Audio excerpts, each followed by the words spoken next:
The evidence is all here in the special edition 2-DVD set of Court TV's Forensic Files. It's 12 episodes of the scientific smash full of newly revealed behind-the-scenes footage, photos, and the interactive forensics lab. Track down Court TV's Forensic Files DVD at courttv.com/store.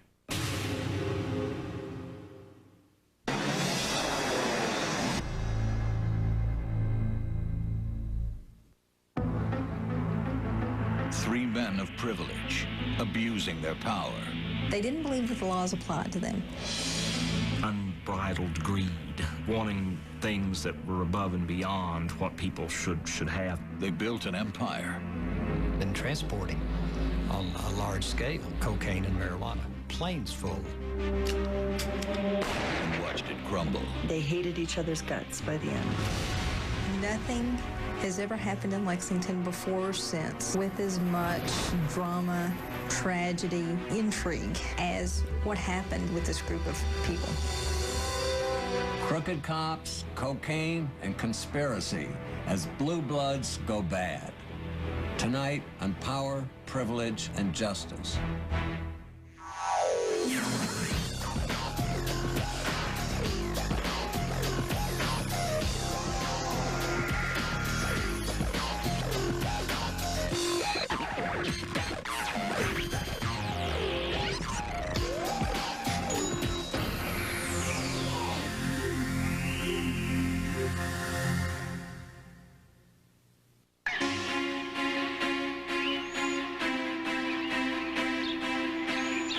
September morning in 1985, an elderly man steps out of his Knoxville, Tennessee home and discovers the broken body of a parachutist in his driveway.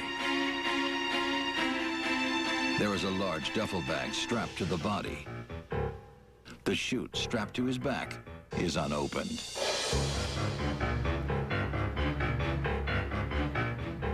There was no indication that he had even pulled his cord. When authorities arrived, they discovered that inside the duffel bag was almost 80 pounds of cocaine, an amount then worth $15 million. 70 miles away in the Nantahala Forest in North Carolina, park rangers come upon a plane that has crashed into the side of a mountain. Although no one is on board, a trail of jettisoned duffel bags on the ground marks the plane's crooked path from Georgia to Tennessee to North Carolina. Each of the bags is filled with cocaine. When investigators identify the body, they discover that the man doesn't fit the normal profile for a drug smuggler. He is Andrew Thornton, a former Lexington, Kentucky police officer and a scion of a successful horse breeding family. It was shocking, but it was only the tip of the iceberg. Andrew Thornton had been at the center of a web of corruption that stretched back 15 years.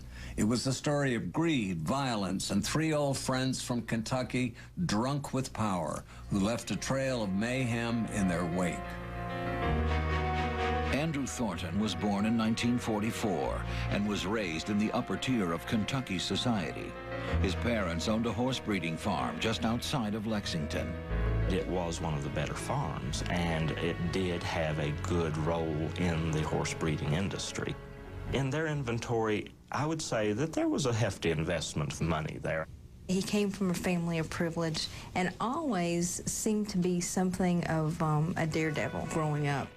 At 14, Thornton was sent to the Sewanee Military Academy in Tennessee, a private school designed to instill well-brought-up boys with the ethics of serious young men. At Sewanee, he ran into Bradley Bryant, another boy from a prominent Lexington family. Bryant was the grandson of a former mayor and had spent his boyhood in a world of privilege. But by his teens, the family's fortune had been wiped out. At Sewanee, Thornton and Bryant became fast friends. They were like brothers. There was a real kind of entrenched and enmeshed relationship between the two. And many people differed as to who was the leader there. Some people insisted that Bradley Bryant called the shots, and others said absolutely not. It was Drew Thornton. After graduating from Sewanee, both Thornton and Bryant entered the military. Thornton thrived on danger and found his niche as an Army paratrooper. He was wounded in the Dominican Republic when American troops were sent to put down an uprising. Thornton was awarded a Purple Heart and in 1965 returned to Lexington. Bryant had joined the Marines, but during his tour of duty never saw battle. When Bryant returned home to Lexington, he and Thornton resumed their close friendship. Each was in his mid-20s, newly married and full of ambition.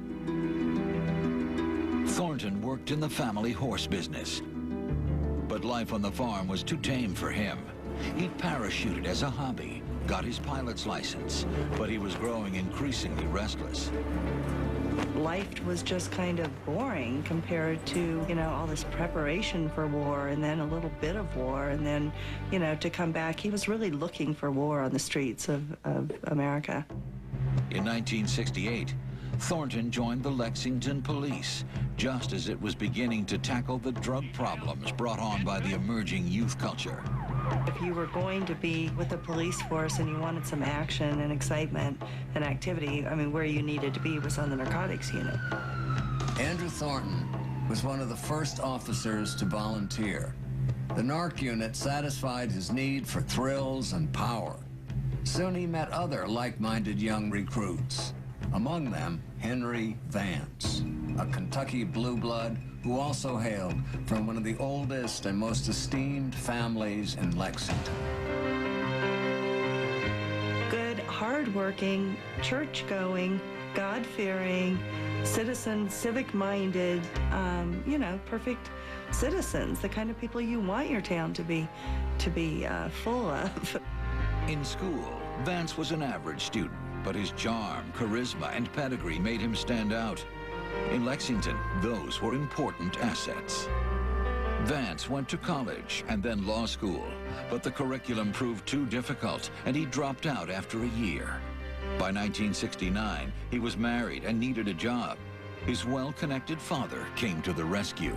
His dad asked a family friend to give Henry a job, and then Henry got a job on the sheriff's department. Vance soon found himself on Lexington's new undercover drug task force, along with Andrew Thornton. The two hit it off right away. Henry has the same kind of makeup as Drew Thornton. Drew Thornton was more masculine and manly than Henry Vance, but, you know, so it was kind of an odd relationship. The seeds of what happened started on that drug task force. Andrew Thornton and Henry Vance, two young men of privilege trained to fight the war on drugs. Before long, these two crime fighters would decide that there was even more of the power and adventure they craved on the other side of the law.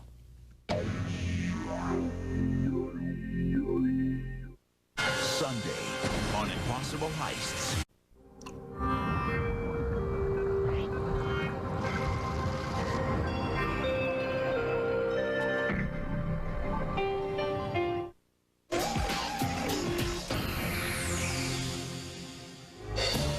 In 1970, rookie police officers Andrew Thornton and Henry Vance were both young men from wealthy Lexington families who were carving out roles in the city's first drug task force. Vance's charm made him a natural. He would be the spokesperson for the squad. Thornton went undercover, setting up buys and gathering information. Their mission was simple: get rid of the drugs in Lexington. But how they did that was up to them. The mentality of a lot of police departments in the late 60s and 70s was influenced tremendously by film and television. And to be a crime fighter was a handle that was more preferred than to be a person who resolved issues in a community to prevent crime. Crime fighter denotes action. And the police community is a group that loves action. Lexington's narcotics squad started racking up arrests. It was the first war on drugs, and there weren't a lot of rules. You know, law enforcement and people in the community didn't know how you were supposed to go about doing this kind of thing. So there was very little monitoring. With no one watching him, Thornton quickly developed a reputation. He was a very brutal officer, and I think he really kind of savored the idea of beating heads together. not just tough cops, but renegade cops. And I think that once they were able to get away with some of that, then they increasingly took the law into their own hands. If you go back and look at some documents, you will even sense that there were a number of people who thought that they might be planting drugs on people to arrest them. But it didn't stop there. The Lexington cop had broken his oath to protect the public and had become a drug dealer himself. Drew Thornton would steal the marijuana that he confiscated from somebody, and then it would suddenly disappear out of the evidence locker, and then he would sell it again. Thornton didn't need the money. He had plenty of his own, but he did need the excitement of getting away with a crime. There was this kind of, nobody can catch me, and I'm smarter than everyone, and I'm braver than everyone. With this entire group, you know, they truly lived life as if no one could control them. That the end justified the means, and that they were going to do exactly what they wanted to, when they wanted to, and the way they wanted to, and that nobody could try to stop that. Thornton's buddy, Henry Vance, was making a few illegal sales of his own, but he wasn't as slick as Thornton. Vance was caught forging the sheriff's signature on an order for 25 revolvers. In May 1973, the sheriff fired him. Getting caught forging your boss's signature and then lying about it might have put an end to the average person's career, but it didn't hurt Henry Vance's. Within a year, he was able to use his connections to land a job in the Kentucky State Legislature. I don't think there's any question through his family and their connections with certain people in politics that he was able to get some advantages that other people would not have had the opportunity for. While Vance and Thornton were abusing their power and the public trust in Lexington, Thornton's old military school friend Bradley Bryant had moved east in search of great wealth. Bradley Bryant made some connections with some businessmen in Philadelphia, a multimillionaire, and brought Bradley in. That was really, I think, when Bradley was kind of introduced to a higher stratum. Bryant's life on Philadelphia's ritzy main line brought him more luxury and affluence than he had ever known. He and his wife made frequent trips from their home in Philadelphia to Las Vegas, where his brother-in-law was a big shot at the casinos. Bryant became a fixture in Vegas, rubbing elbows with high rollers and local mobsters. He had finally found the opulence and flash he was looking for. That's where Bradley Bryant made the connections for drug trafficking, where he was introduced to people who were capable of importing huge loads of everything: marijuana, cocaine, heroin. Separately, Bryant and his old friend Andrew Thornton were now both seeing the world of drug dealing up close. Thornton on the distribution end in Lexington, Bryant on the supply end in Las Vegas. And they were both hungry. Bryant for big money, and Thornton for risk and adventure. The drug business offered all of that. In 1975, Thornton and Bryant joined forces. They formed Executive Protection, a private security service. Publicly, it was a legitimate company providing bodyguards for Bryant's Vegas friends. Executive Protection had a handful of clients. They had a couple of contacts and contracts that were lucrative early on. But secretly, Executive Protection was the cover under which Thornton and Bryant could acquire weapons and begin to run their smuggling business. What these people began to do was get involved in transporting on a large scale cocaine and marijuana. I mean, planes full, truckloads, that sort of thing. Using their business as a front, Bryant and Thornton began to piece together a drug and weapons smuggling operation that would eventually span 2 continents, move tons of marijuana and cocaine, and make millions of dollars. And with the help of some friends in high places, it would be years before anybody in Lexington knew what was going on.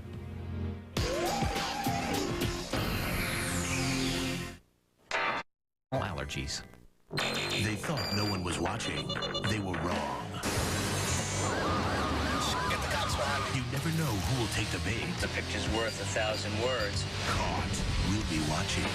Next, right here on Court TV.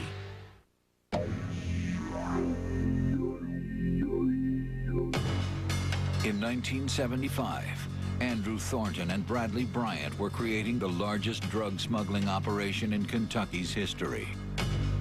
By then, Thornton's crony from the drug squad, Henry Vance, was in a key job at the Kentucky State Legislature. Thornton's nickname for the threesome was the Company. Bryant was the businessman. His relationships were the big money, Vegas, politics. Thornton was in charge of transportation and logistics. Drew provided aircraft. He provided the landing strip so that they had safe harbor and safe haven in Kentucky to import loads. Vance was at the state capitol and would have the inside track on any potential investigations. Because of Thornton and Vance's experience in law enforcement, they had a lot of friends, not only in the Lexington Police Department, but in other federal agencies, particularly DEA. The method was simple. Bryant would lease small planes through the front company, executive protection. Thornton would fly at night to remote locations around Kentucky to meet his contact. He would load the plane with bales of marijuana and then return to Lexington's Bluegrass Airport, where the dope would be distributed to dealers. They would have offload people, people that would meet the airplane coming in, and they had, a truck and offloaded the drugs and transported it to another location. They had mechanics who were available to take care of the planes.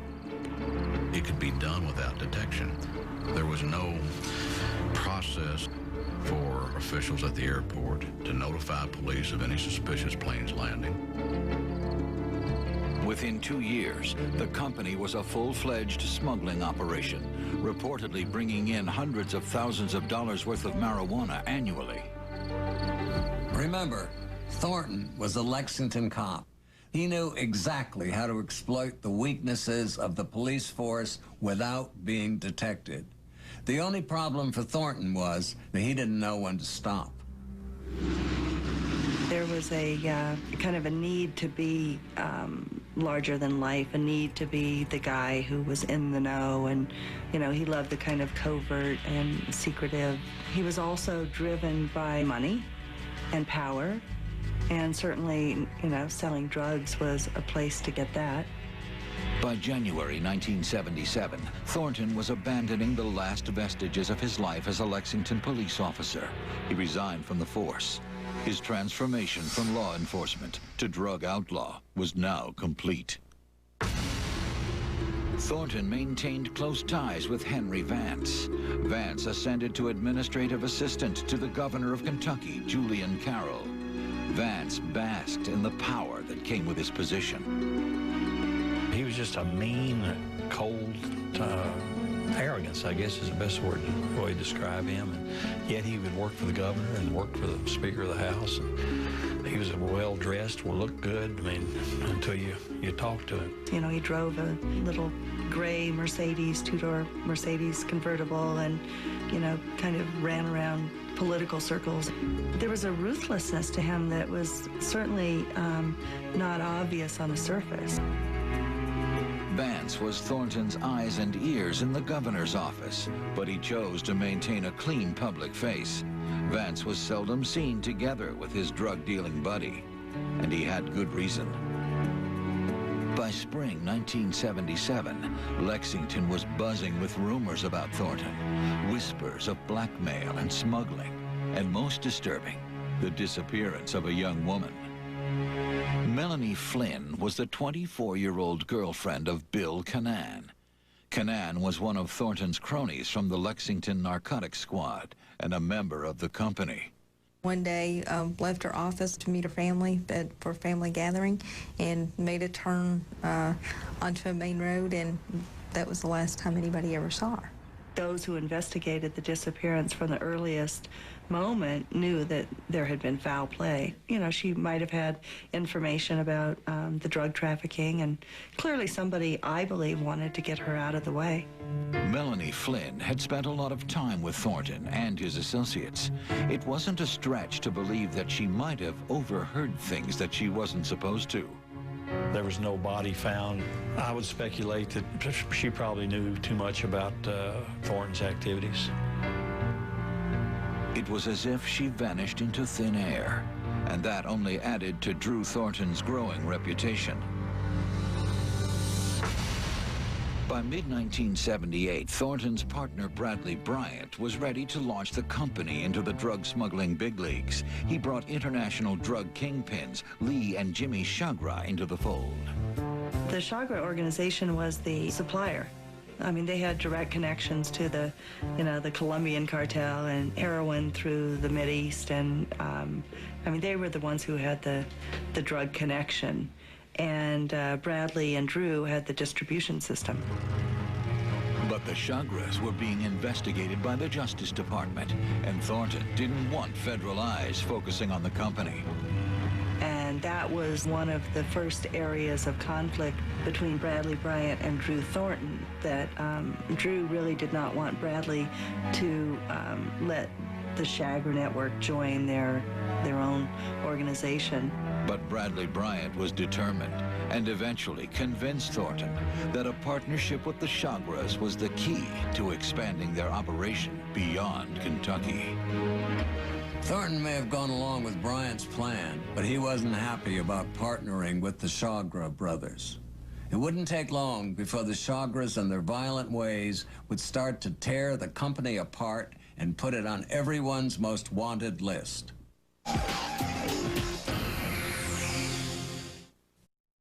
Sunday on Impossible Heists, a luxury yacht. A Picasso up for grabs as red battles blue for $100,000 in cash. Blow it. Impossible Heists, Sunday at 11 on Court TV.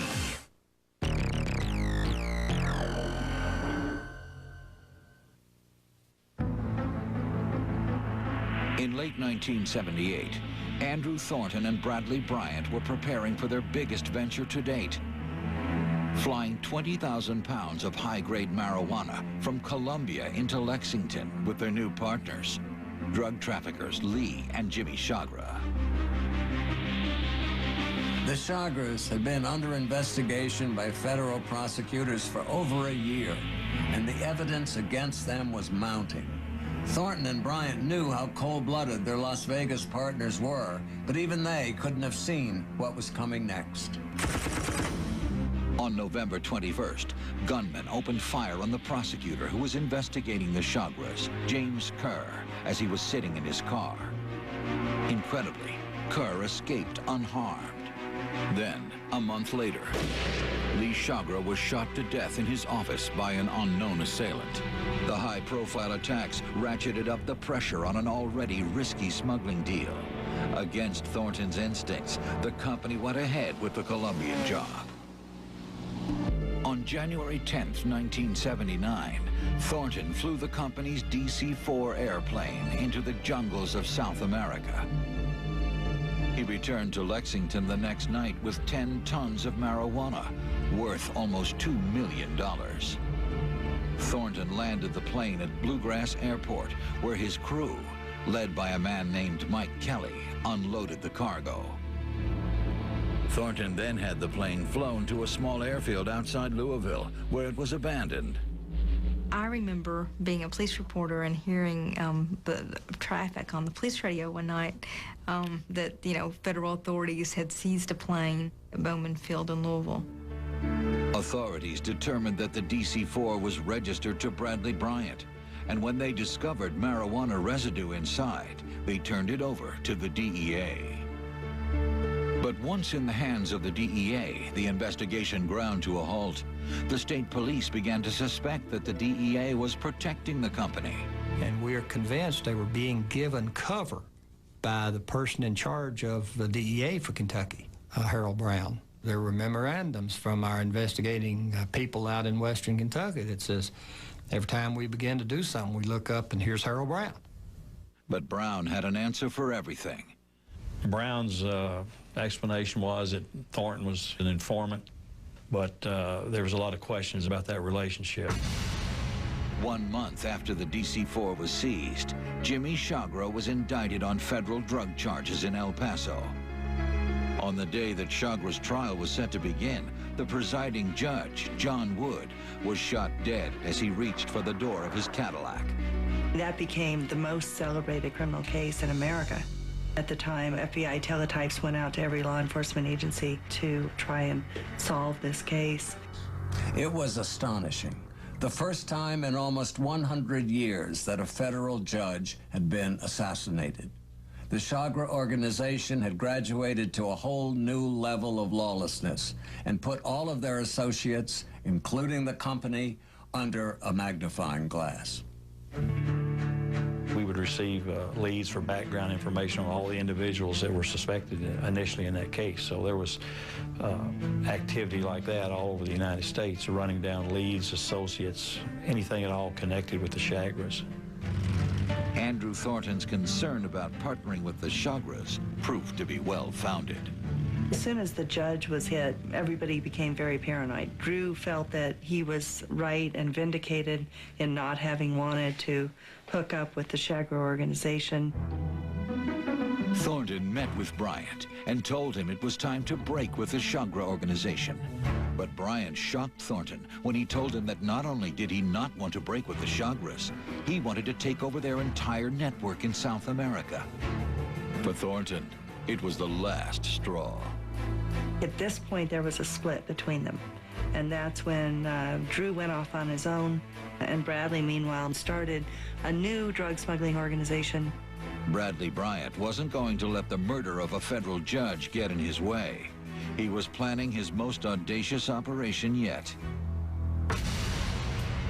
Bryant had a cousin with a high-level security clearance at the China Lake Naval Base in California. In late summer, he convinced his cousin to steal equipment from the base, including night vision scopes and 1,500 rounds of ammunition. Bryant stored some of the weapons in a Lexington warehouse. He flew the rest to Colombia and traded them for cocaine. Bryant was operating on his own now, without the support of Thornton and without contact from Henry Vance. Henry Vance was busy exercising his power behind the scenes at the Kentucky State Capitol. He had become an assistant to the Speaker of the House and was always careful to protect his image as a committed public servant. Henry Vance kept a very low profile when he was working with the state government. He had knowledge of all their activities pretty much, so he had a lot to lose. But Henry Vance remained cocky and ruthless. And when things started going south for his buddies Bryant and Thornton, he would do anything to save his own skin, no matter how deadly.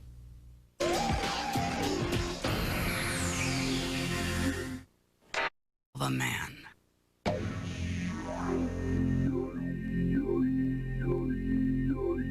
The company had split, and Bradley Bryant was planning to make millions on his own trading stolen weapons for cocaine. In January 1980, a maid in a Philadelphia hotel smelled marijuana coming from a room. The hotel's manager called the police. The Philadelphia police came there thinking that they were just pot smokers or whatever. But when they went into the room, they found things that made it clear that they were onto something much larger. Police found a ledger with a list of names and phone numbers, a telephone scrambling device, $25,000 in cash, semi-automatic weapons, and a lease to a warehouse in Lexington. They determined that the room had been paid for by Bradley Bryant.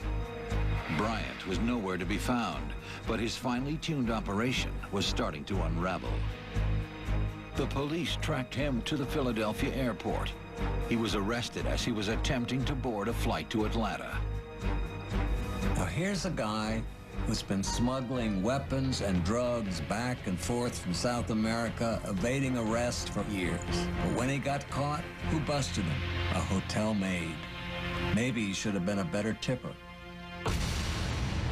The Philadelphia authorities turned over the warehouse lease to the Lexington police.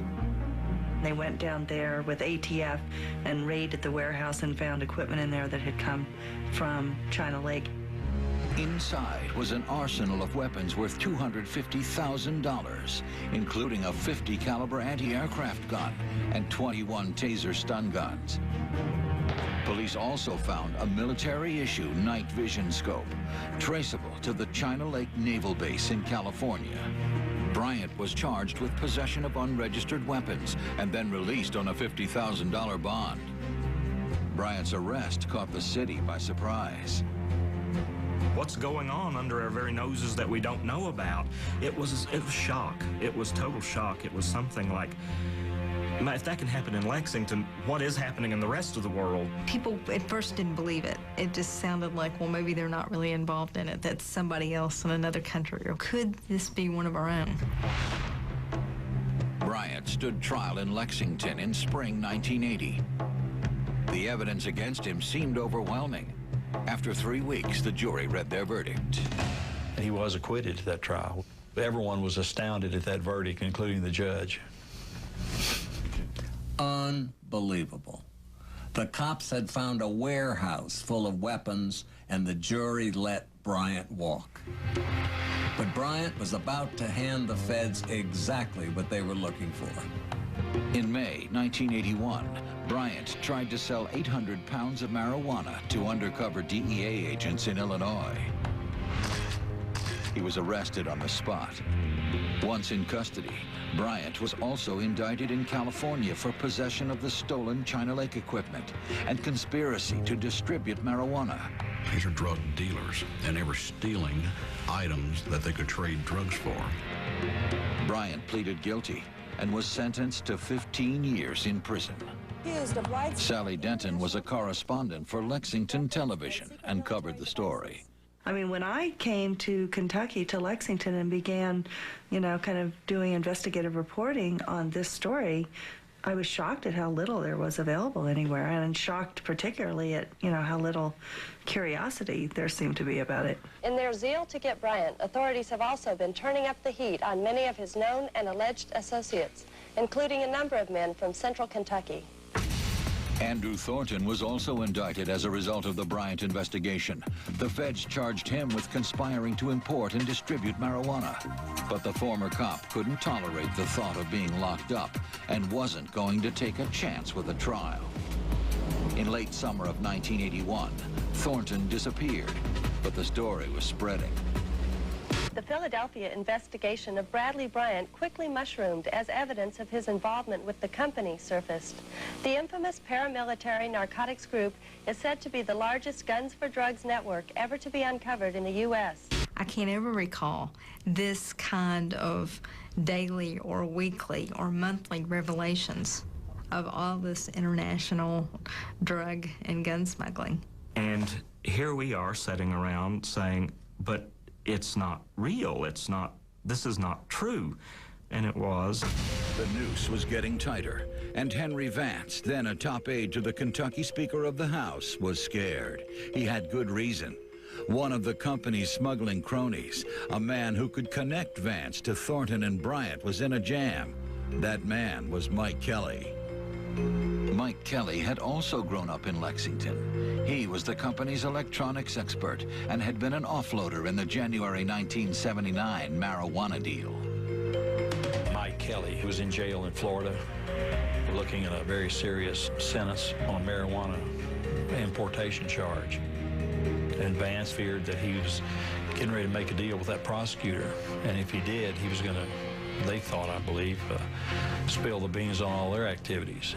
Kelly was being pressured by prosecutor Eugene Barry to give up his accomplices. But according to FBI agent Jim Huggins, Vance had a solution, and it involved Mike Kelly's wife, Bonnie.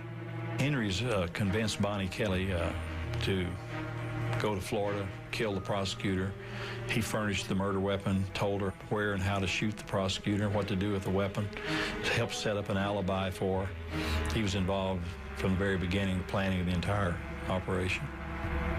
She drove up, and wearing a disguise, drove up to Eugene Barry's house one night, and he was sitting with his wife watching TV, and he went to the door, and Bonnie blew him away.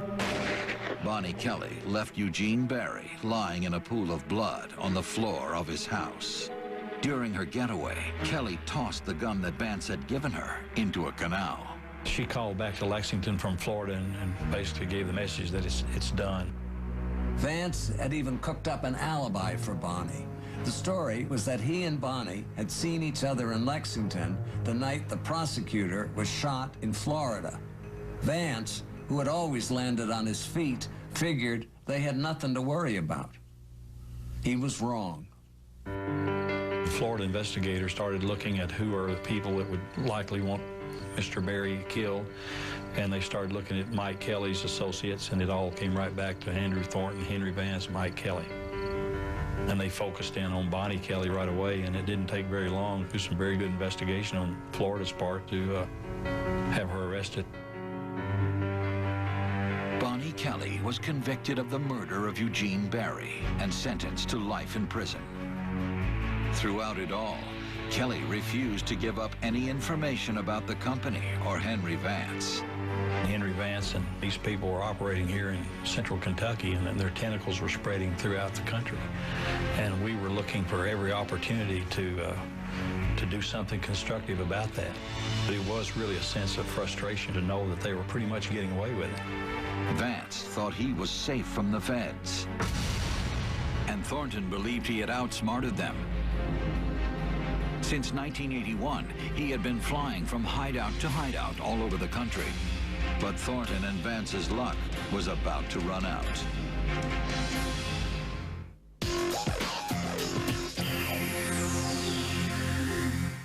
They thought.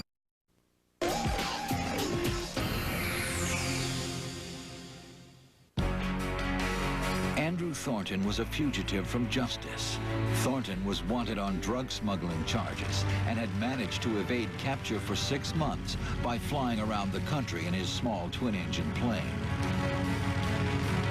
But in January 1982, customs agents intercepted a radio transmission from Thornton. He was nabbed by local police at a North Carolina airfield while servicing his plane. In June, Thornton was convicted of conspiracy to import marijuana, but Thornton's sentence was a slap on the wrist, 6 months with time off for good behavior. He served 5 months of a 6-month drug sentence at the local federal prison. Thornton's quick stint in prison didn't teach him much. In fact, during that time, he was plotting the biggest deals of his life. For Andrew Thornton, doing time was really just an interruption in his busy schedule. Well, when Drew was released from prison, then once again he goes right back into the drug smuggling operation. That's when he started making his connections in South America. Still, the Justice Department had no proof of any further smuggling activity, and for a while Thornton fell off their radar. But he was never out of the drug business. And in 1985, the FBI received a tip. Thornton was involved in a cocaine smuggling operation, and based on informant information, we had opened a case. He got right in next to Colombian cocaine cartel. He had an unlimited supply of cocaine that he could bring in, and he was really even bigger than he had ever been before. Over the next few months, Thornton was planning his operation, but he didn't know that federal agencies were watching him. In mid-September, Thornton piloted a plane to South America. Some say that this last flight of his was really going to be the last flight, that this was, you know, his personal take in it. Thornton flew his twin-engine Cessna from Lexington to Colombia. He loaded it up with 200 pounds of cocaine, worth over $37 million. Thornton then headed back to the United States. He thought he was home free, but according to Sally Denton, federal agents were tracking Thornton. He was being followed. They were on him, and he knew they were on him. Thornton panicked. He decided to avoid capture by ditching the plane, but he wanted to save his cargo. Thornton switched to autopilot and started dumping duffel bags of coke from the aircraft. He then strapped the last 80-pound duffel bag to himself, put on his parachute, and jumped into the sky, just as he had 1,000 times before.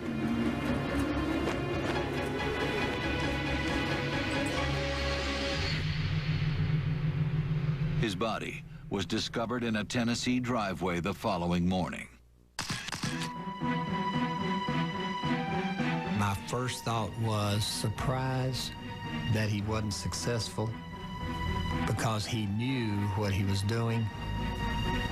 So then we began to all speculate, okay, did he get hit by part of the aircraft? Was he unconscious? Did the chute just not work? No one ever determined what went wrong on Andrew Thornton's final jump, but one thing was now undeniable. Any question of what Drew Thornton's activities were, it was no longer a question in 1985 because he fell from the sky with 80 pounds of cocaine strapped to his waist. Andrew Thornton was now dead. Bradley Bryant was in jail. The company was no more. But for Henry Vance, the one remaining member of this unholy trinity, the story wasn't over. In December 1986, Bonnie Kelly was in jail for the murder of Eugene Barry, a murder that FBI agent Jim Huggins suspected Vance ordered and provided the gun for. The 5-year statute of limitations for bringing charges against Vance was just weeks away from expiring. It looked like Vance was going to get away with his charade as a committed public servant. Special Agent Huggins knew he had one shot to bring Henry Vance to justice for good. Bonnie Kelly had refused to talk to anyone in Florida, so I decided to go down with another agent and convinced her to talk to us. And she decided that this was, as she said later, this was a way that she had of dealing with what she had done. In January 1987, Kelly's story was presented to a jury. She testified that Vance had masterminded the whole thing and had given her the gun to kill the prosecutor. That was enough to indict Henry Vance for providing the weapon used in the murder of Eugene Barry. But Huggins still needed the gun as evidence, the gun that Bonnie Kelly had thrown into a canal 5 years earlier. With her help, we went out looking for the murder weapon, and she took us to a canal that she believed she had thrown this weapon the night of the murder. So we employed a salvage operator who had an electromagnet, took the magnet out to the place where Bonnie told us she had thrown the weapon, and on the very first dip into the water of this thing, we found it. Really just amazing. After 5 years to be able to come up with that. Vance was convicted in October 1987 and was sentenced to 15 years in prison.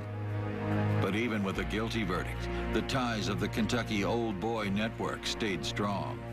It was absolutely amazing the number of prominent people in Kentucky, including the former governor, wrote letters to the judge asking for leniency for this man and saying that they thought he was a pillar of the community and what a great person he was. And here's a guy that actually plans the murder of a prosecutor. He's just a cold-blooded criminal. At Vance's sentencing, the network of drug and weapons smugglers that was known as the Company was exposed. The federal judge named everyone, and Drew Thornton, Henry, and said, you all are like birds of a feather, and you've been committing these criminal acts for years, and you're judged by the company you keep. The judge kind of all brought it together. The most dangerous thing that happened in Lexington, Kentucky in those days was that the guardians of the estate were asleep at the job. I think the sad thing about this entire story is that here's a group of people that had every advantage that they could possibly want. They could have been anything. They could have been successful and could have made their lives and the lives of everyone else around them very uplifting, but they chose to go the other route, and they brought a lot of sadness. They brought a lot of destruction. Bryant and Vance did their time and are now out of prison. Andrew Thornton, international drugs and arms smuggler, was worth only $82,000 at the time of his death. He left the bulk of his estate to Henry Vance. For Court TV, I'm Dominic Dunn. They thought no one was watching. They were wrong. You never know who will take the bait. The picture's worth 1,000 words. Caught. We'll be watching now, right here on Court TV.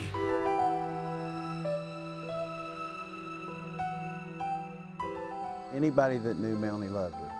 She was very energetic, always full of life, loved life more than anything. A life snatched away and a family still without any answers 35 years later. There was no gray area with Melanie.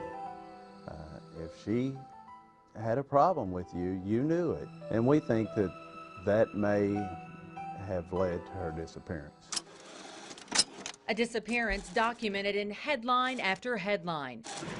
January of 1977, Melanie last seen turning off Cooper Drive onto South Limestone.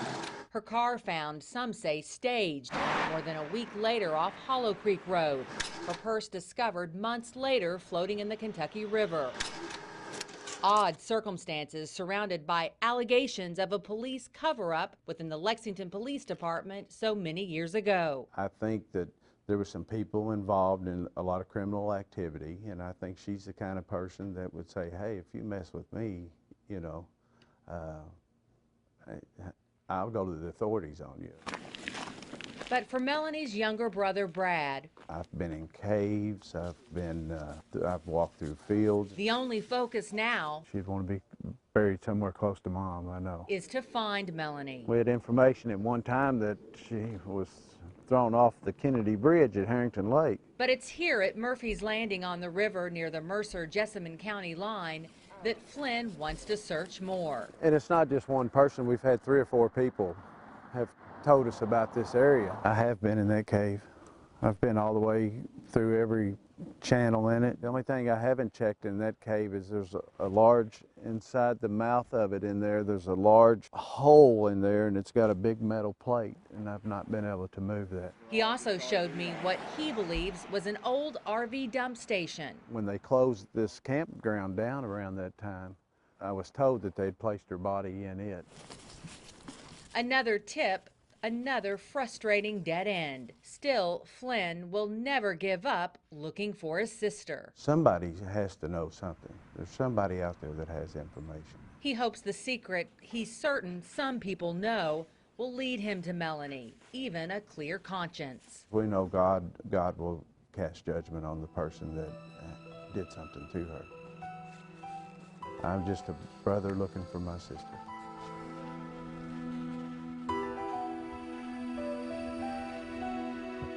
Bad boys, what you want, what you want, what you gonna do when Chevy John Brown come for you? Tell me what you wanna do, what you gonna do. Yeah, bad boys, what you gonna do, what you gonna do when they come for you? Bad boys, what you gonna do, what you gonna do when they come for you?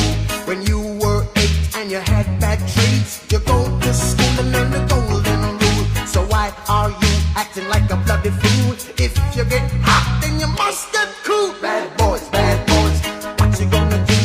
What you gonna do when they come for you? Bad boys, what you gonna do? What you gonna do when they come for you?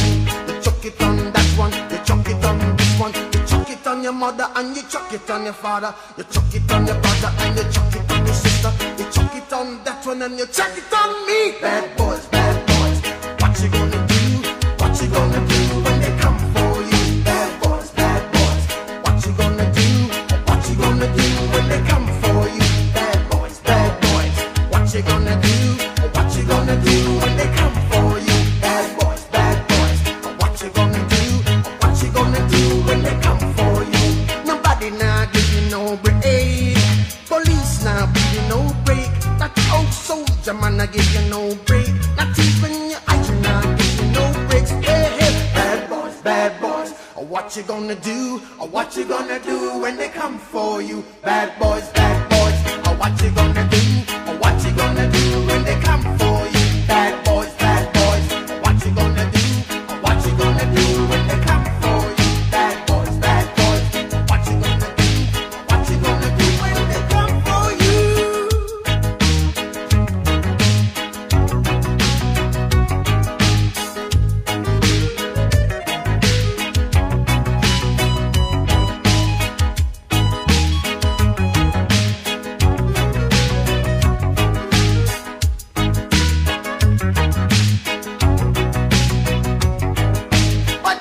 got to act so mean? Don't you know you're a human being, born of a mother with the love of a father? Reflection comes and reflection goes. I know sometimes you wanna let go. Hey, hey, hey, I know sometimes